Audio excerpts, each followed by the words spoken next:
Here's another Morphy game played against a chap called James Cunningham. A lot of these games I'm showing you are from his simultaneous exhibitions where he played lots of players at once, and a lot of the time he played blindfold.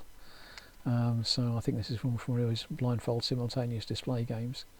E4, E5, bishop C4. The bishop's opening with C3, and after D4 and takes and E5, we come to a position that could have arisen from the Scotch Gambit. Queen E7 castles, and now the knight retreats with knight G8, and white takes over the centre with C takes D4. So there's another theme we'll keep seeing in the Scotch Gambit, is the white's dominance, if allowed, of the centre.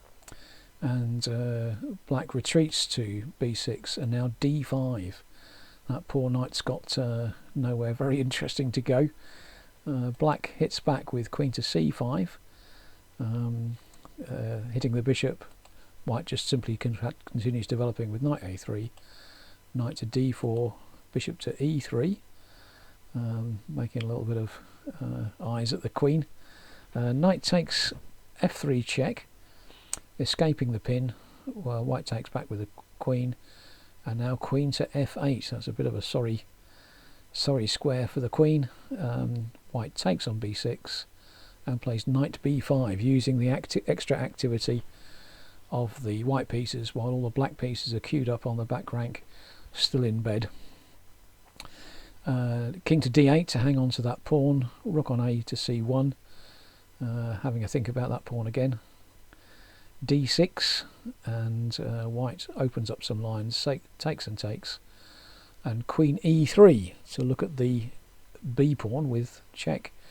Rook A6, and now knight to C7, hitting the rook twice. I guess black could have moved the rook, but played instead queen E7 to try and get some sort of respite from the attack by allowing white to swap off some of their pieces. But knight E6 check, which is a rather fine move. F takes, will take off the rook, and if the white bishop is recaptured, let's have a look at that and see what happens there. Takes on A6, and now I expect the line is queen takes B6 check. If the king comes to D7, we can play rook to C7, winning the queen. And if the king comes to E8, we'll just take the bishop and maybe take the queen anyway after the rook comes back to C7, and if you interpose to the queen, then it's just hanging.